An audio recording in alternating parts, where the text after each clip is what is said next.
प्रिय छात्रों, good morning. आज हम लोग क्लास 12 का जीव विज्ञान पढ़ेंगे। इसके पहले हम लोग पढ़ चुके हैं जनन की विधियों के बारे में।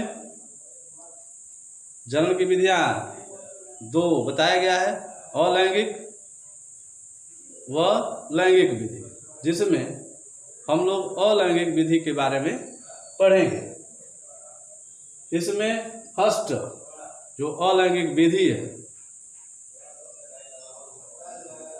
यहाँ पे अलैंगिक जन्म, एसेक्सुअल रिप्रोडक्शन, इसको डिटेल पढ़ा जाए तो परिभाषित इसके पहले किया जा चुका है। जनन की एक सरल विधि है, अलैंगिक में जनन की एक सरल विधि है। इसमें एक ही जीव अपनी समरूप प्रतियां उत्पन्न करता है, उसे अलैंगिक जनन कहते हैं। अलैंगिक जनन निम्न विधियों द्वारा होता है। परिभाषित करेंगे आप कि एक ही जीव अपनी समरूप प्रतियां उत्पन्न करते हैं, उसे अलैंगिक जनन कहते हैं। अलैंगिक जनन की निम्न विधियां हैं, इसमें दर्शाया गया है अलैंगिक जनन, जिसमें निम्न विधियां हैं: द्वि विभाजन, बहु विखंडन, प्लाज्मेटोमी, मुकुलन, कलिका, बीजाणु जनन, खंडीभवन, पुनरुद्भवन और कायिक जनन। इतना अलैंगिक जनन की विधियां होती हैं। अब इसको डिटेल एक एक करके पढ़ा जाए। फर्स्ट है द्वि विभाजन। द्वि का अर्थ होता है दो, विभाजन का अर्थ होता है बटना।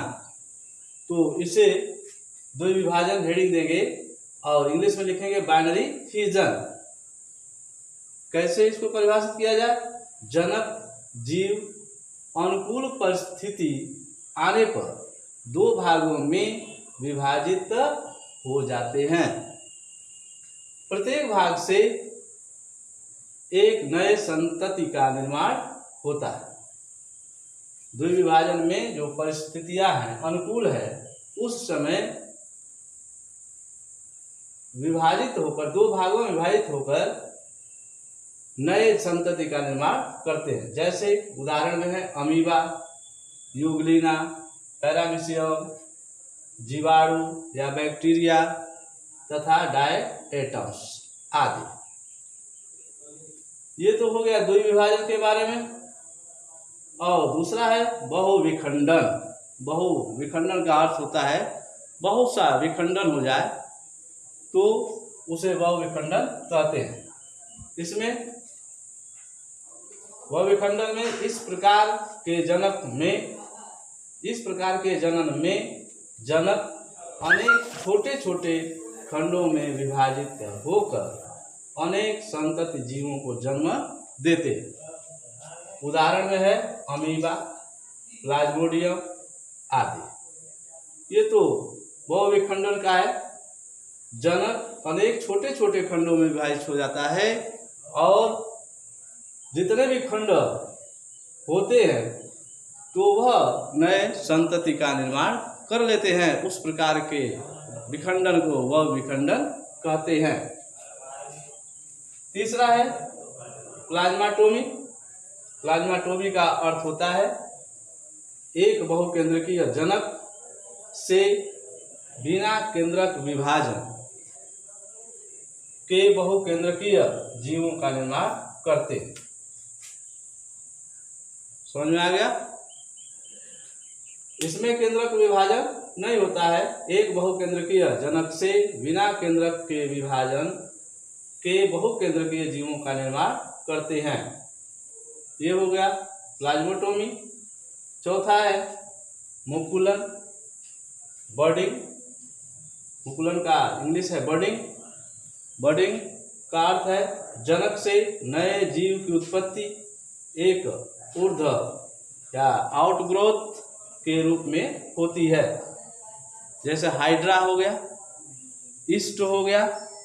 इसका बर्डिंग का अर्थ है आउट ग्रोथ, कलिका निकलना, और कलिका उस मातृ कोशिका से टूटकर अलग हो जाते हैं, जिसके कारण एक नए जंतु, एक नए संतति का निर्माण होता है, उसे कहते हैं अंकुलन। दूसरा, पांचवा है कलिका बर्ड। वैसे प्रोसेस ये भी है, थोड़ा सा अंतर है इसमें। वो आउट ग्रोथ किया है कहीं पे किसी तने से और संतति का निर्माण हुआ है, लेकिन इस कलिका में तो कभी कभी पादपों, पत्तियों व तनों की अग्रभाग पर बहुकोशिकीय हरे रंग की संरचना निकलती है। यह पौधों से अलग होकर एक नए पादपों का निर्माण करते हैं। ये तो हो जाएगा पत्तियों व तनों की अग्रभाग से बहुकोशिकीय हरे रंग का कोशिकाएं बनकर एक कलिका के रूप में प्रकट होती है, और वे कलिकाएं अंकुरित होकर, वृद्धि होकर नए नए संतति का निर्माण करते हैं। इस प्रकार के जनन को कलिका जनन कहते हैं। नेक्स्ट है बीजाणु जनन, स्पोर। तो बीजाणु जनन का इसमें बहुत सी विधियां हैं, बहुत से बीजाणु बनते हैं, जिसके कारण नए संतति का निर्माण होता है। जैसे चल बीजाणु द्वारा एक है चल बीजाणु, इसमें जो चल, जिसे कहेंगे मोटाइल स्पोर, तो इसमें चल बीजाणु, दूसरा अचल बीजाणु, और तीसरा हिप्नोस्पोर, एंडोस्पोर। पाल्मेला अवस्था एक है, ओइडिया, क्लेमाइडो स्पोर, और बीजाणु द्वारा कोनिडिया, एस्कोस्पोर, पैसिडियो स्पोर। ये हो गया बीजाणु जनन के बहुत से विभिन्न प्रकार के बीजाणु बनते हैं, जिसके द्वारा यह अंकुरित होकर अलग अलग संततियों का निर्माण करते हैं। इस प्रकार के जनन को बीजाणु जनन कहते हैं। यहाँ डिटेल दिखा दिया गया है। बीजाणु एक कोशिकीय पतली भित्ति युक्त अगुणित अलैंगिक जननकाय होते हैं। बीजाणु जनन का अर्थ है बीजाणु एक कोशिकीय पतली भित्ति युक्त अगुणित अलैंगिक जननकाय होते हैं। इनका निर्माण प्रायः प्रतिकूल परिस्थितियों में होता है। जब इस प्रकार के जो पौधे या जीवधारी हैं, जब परिस्थितियां इनके अनुकूल नहीं होती है, उस कारण यह बीजाणु का निर्माण करते हैं, और बीजाणु का निर्माण कर अपने आप को सुरक्षित रखते हैं। और जब परिस्थितियां अनुकूल इनकी आती है तो नए जीव का निर्माण करते हैं। उदाहरण Spirogyra, Ulothrix, Vaucheria, Chlamydomonas, Rhizopus, ascus. ये हो गया। इसको डिटेल्स अलग अलग पढ़ा जा सकता है, लेकिन ये बीजाणु के प्रकार है। इस प्रकार के बीजाणु बनते हैं। खंडी भवन का अर्थ होता है कोई मातृ कोशिका से, या जो जनक है वह जनक किसी कारणवश टूट जाता है, खंड हो जाता है, खंडी हो जाता है, थोड़ा टूट जाता है, और जितने टूटे हुए भाग हैं वह अंकुरित होकर वृद्धि करके नए संततियों का निर्माण करते हैं। उस प्रकार के कंडीशन को खंडी भवन कहते हैं। इधर देखिए पुनर्द भवन। पुनर्द भवन का अर्थ है कोई जीवधारी कहीं से कट जाए। निम्न कोटि के जीवधारी की बात कर रहे हैं, जिसमें पुनर्द भवन की क्षमता ज़्यादा पाई जाती है। जैसे अमीबा है, जितने जितने अमीबा हो गया, और भी कुछ जीवधारी है, तो यह वृद्धि करके अगर कट जाते हैं तो उसमें वृद्धि होकर नए संतति का निर्माण करते हैं, उस प्रकार के कंडीशन को पुनरुद्भवन कहते हैं। जैसे छिपकली का पूंछ अगर कट जाए तो छिपकली का पूंछ में पुनरुद्भवन की क्षमता पाई जाती है, जिसके कारण उसकी पूंछ धीरे धीरे वृद्धि करके उसके पूर्ण रूप से पूंछ में परिवर्तित हो जाती है। इस अवस्था को पुनरुद्भवन कहते हैं। हम लोगों की बात करें, जैसे हम लोग क्या कहीं से त्वचा कट जाए, उंगली कट जाए, घाव बन जाए, तो वहाँ की त्वचा हम लोगों के शरीर में पुनरुद्भवन की क्षमता कम पाई जाती है, जिसके कारण जो त्वचा है वही वृद्धि कर करके चारों तरफ से उस घाव को ठीक कर देती है। ऐसा नहीं है कि हम लोग बड़े हैं तो कहीं से हाथ पैर कट गया तो फिर पुनः जीव का या संतति का निर्माण होता है। बस क्षमता उतना ही पाया जाता है, जो त्वचा आसपास की त्वचा है वह धीरे धीरे वृद्धि करके ग्रोथ करके उस घाव को भरने का कार्य करती है और भर भी जाता है। इस अवस्था को पुनरुद्भवन कहते हैं। लेकिन कुछ ऐसे जीवधारी हैं जिसमें पुनरुद्भवन की क्षमता ज़्यादा पाई जाती है, जिसके कारण नए संतति का निर्माण होता है। लास्ट है कायिक जनन। कायिक जनन एक प्रवस्था है जिसके कारण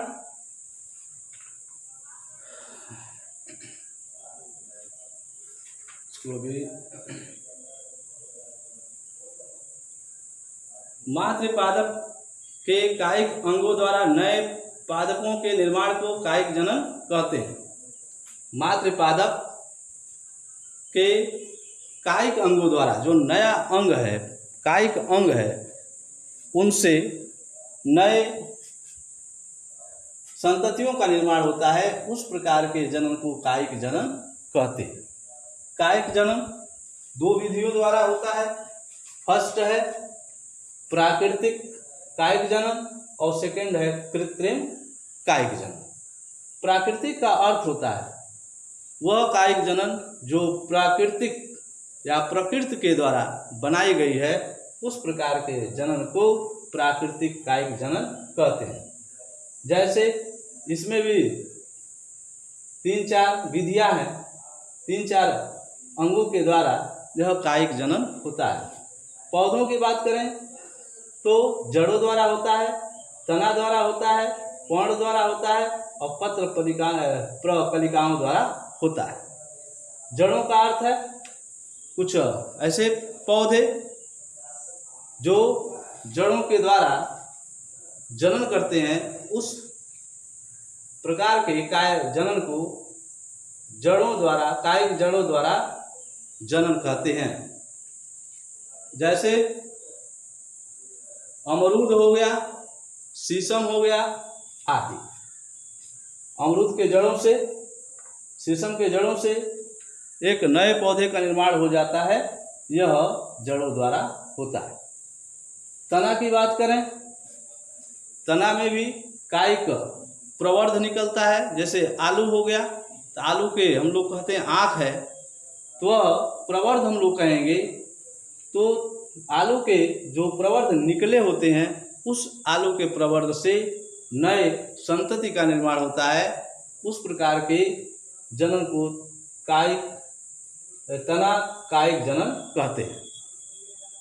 पर्ण द्वारा, पर्ण का अर्थ होता है पत्ती, पत्तियों के द्वारा जनन होता है। जैसे अजूबा की पत्ती है, उसमें कायिक प्रवर्ध निकलते हैं और कायिक प्रवर्ध निकल कर अलग पौधों का निर्माण करते हैं। उस प्रकार के जनन को पर्ण कायिक जनन कहते हैं। नेक्स्ट है पत्र प्रकलिकाओं द्वारा। यह भी उसी तरह का कंडीशन है, थोड़ा सा अंतर है इसमें। नेक्स्ट आते हैं हम लोग कृत्रिम। कृत्रिम का अर्थ होता है जो हम लोगों द्वारा या मनुष्यों द्वारा कायिक जनन कराया जाता है, उस प्रकार के जनन को कृत्रिम जनन कहते हैं। जैसे कलम द्वारा। कलम द्वारा का अर्थ है किसी पादप की टहनियों को कलम कर दिया जाए और कलम करके उसको एक नए संतति उससे बनाया जाए, उस प्रकार के जनन को कलम द्वारा जनन कहते हैं। दाब द्वारा दूसरा है, किसी पौधों की टहनियों को दाब डालकर उसको दबा दिया जाए और उससे जो जड़ें निकलती हैं फिर उस जनक पौधों से अलग करके उस टहनी को निकाल दिया जाए, काट दिया जाए और उसको अलग जगह लगा दिया जाए। वह अंकुरित होकर वृद्धि होकर एक नए पौधे का निर्माण करता है। उस प्रकार के जनन को दाब जनन कहते हैं। रोपण है तो रोपण का अर्थ है उसको कलिकाओं को हम लोग कहीं पे रोपण व्यवस्थित किया जाए, रोपा जाए, मीन्स उसको लगाया जाए और वह वृद्धि करके एक नए संतति का निर्माण करता है, उसे रोपण विधि द्वारा कायिक जनन कहते हैं। कलिका रोपण, जैसे केला हो गया, केला के कलिकाओं को जो नीचे कलिकाएं निकलती हैं उस कलिकाओं को हम लोग जनक से अलग कर दें और अलग करके कहीं ले जाकर इसका रोपण करें, लगा दें, तो अब यह वृद्धि करके एक नए पौधे का निर्माण करता है, उसे कलिका रोपण कहते हैं। सूक्ष्म प्रवर्धन एक है। सूक्ष्म प्रवर्धन का अर्थ है इसको स्टोर किया जाए और इसको प्रवर्ध वृद्धि कराया जाए। बहुत से जैसे वृद्धि जब कराएंगे तो अलग अलग छोटे छोटे पौधों का निर्माण होता है। उस पौधों को अलग करके हम लोग लाकर व्यवस्थित करते हैं, लगाते हैं और वह वृद्धि करके नए पौधों का निर्माण करता है। इस प्रकार के जनन को सूक्ष्म प्रवर्धन कहते हैं। स्टोर का मतलब है उसका। ये तो हो गया आपका डिटेल। देखा जाए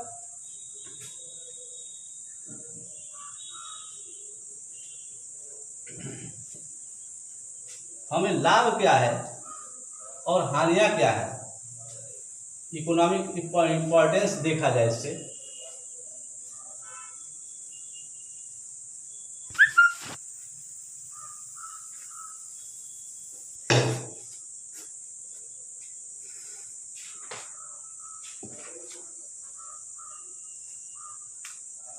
अलैंगिक जनन और लैंगिक जनन से लाभ क्या है के लाभ।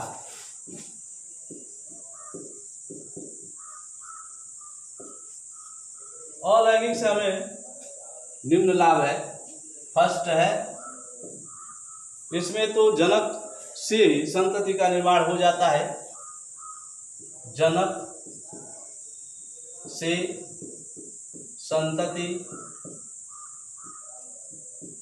का निर्माण होता है। दूसरा, जनक का अस्तित्व बनाए रखता है। जनक का अस्तित्व बनाए रखता, ये हो गया। तीसरा,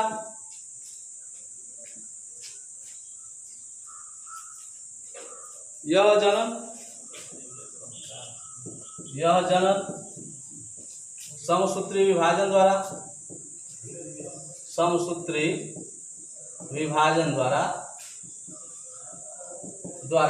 होता है। ये तो हमें लाभ है। और लास्ट है चौथा,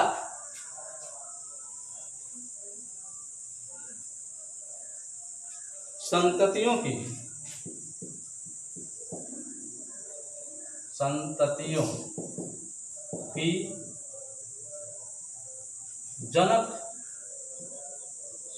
की जनक के आनुवंशिक आनुवंशिक लक्षण संततियों की जनक के आनुवंशिक लक्षण समान होते हैं, कोई भिन्नता नहीं होती है। ये हो गया लाभ। वृद्धि भी बहुत तेजी से करता है यह अलैंगिक जनन, वृद्धि भी बहुत तेजी से करता है। अब आते हैं हानि क्या है। अलैंगिक जनन के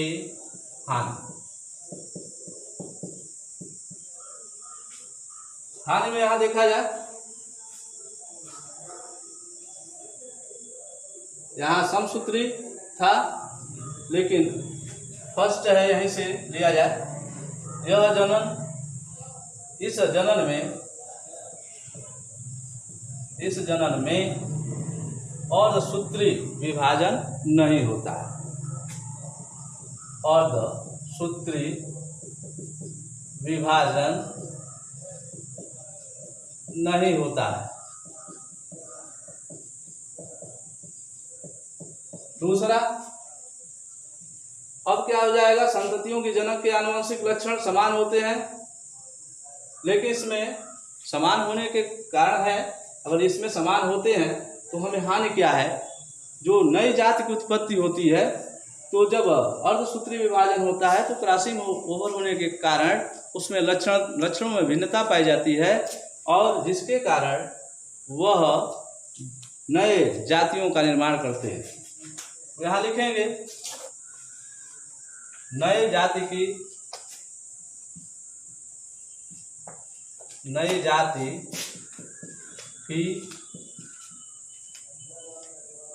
निर्माण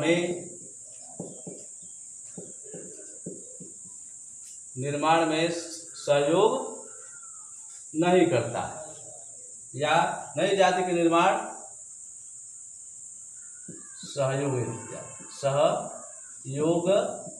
नहीं करता है, यानी नई जाति नहीं बनती है। उसी तरह समान ही जाति बनती रहे, इसमें कोई भिन्नता नहीं पाई जाती है, जिसके कारण हमें हानि है।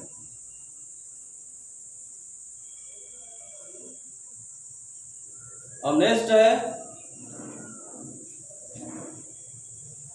तीसरा, उद्द विकास में इसकी कोई भूमिका नहीं होती है। उद्द विकास में इसकी भूमिका